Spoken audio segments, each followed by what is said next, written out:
Operation നുംഘോറിൽ കൂടുതൽ നടപടികൾ. നികുതി വെട്ടിച്ചെത്തിച്ച വാഹന ഉടമകൾക്ക് ഹാജരാകാൻ കസ്റ്റംസ് നോട്ടീസ് നൽകും. ദുൽഖർ സൽമാൻ, അമിത് ചക്കാലയ്ക്കൽ അടക്കമുള്ളവർ വിശദീകരണം നൽകണം. വാഹനം വാങ്ങിയ ചിലർക്ക് വാഹനക്കടത്തിനെ കുറിച്ച് അറിവുണ്ടായിരുന്നതായി കണ്ടെത്തൽ.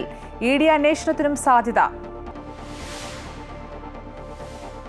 കോൺഗ്രസ് പ്രവർത്തക സമിതി യോഗം ഇന്ന് ബീഹാറിൽ. പാട്നയിൽ ചേരുന്ന യോഗത്തിൽ ബീഹാർ തെരഞ്ഞെടുപ്പ് പ്രധാന അജണ്ട. വോട്ട് മോഷണം ഉൾപ്പെടെയുള്ള വിഷയങ്ങളിൽ രാജ്യവ്യാപക പ്രതിഷേധത്തിന് തുടക്കം കുറിക്കുന്നതിൽ തീരുമാനമെടുക്കും. അമീബിക് മസ്തിഷ്ക ജ്വരത്തിന് കാരണമാകുന്ന രോഗാണുക്കളെ കണ്ടെത്താൻ മഹാത്മാഗാന്ധി സർവകലാശാലയിൽ പരിശോധനാ സംവിധാനം. കോട്ടയം തലപ്പാടിയിലെ ക്യാമ്പസിൽ ഒരുങ്ങുന്ന സെന്ററിന്റെ ഉദ്ഘാടനം മറ്റന്നാൾ. തൃശൂർ ചൂണ്ടൽ പഞ്ചായത്തിലെ 3 കുളങ്ങളിൽ ഇറങ്ങുന്നതിന് വിലക്ക്. റഷ്യ പിടിച്ചെടുത്ത ഭൂപ്രദേശങ്ങൾ മുഴുവനും തിരിച്ചുപിടിക്കാൻ യുക്രൈന് സാധിക്കുമെന്ന് ഡൊണാൾഡ് ട്രംപ്. റഷ്യ വെറും കടലാസ് പുലിയാണെന്നും യഥാർത്ഥ സൈനിക ശക്തിക്ക് ഒരാഴ്ച കൊണ്ട് വിജയിക്കാൻ കഴിയുന്ന യുദ്ധത്തിലാണ് ലക്ഷ്യബോധമില്ലാതെ പോരാടുന്നതെന്നും വിമർശനം. ട്രംപിന്റെ പ്രസ്താവന വ്ളോഡിമിർ സെലൻസ്കിയുമായി നടത്തിയ കൂടിക്കാഴ്ചയ്ക്ക് പിന്നാലെ.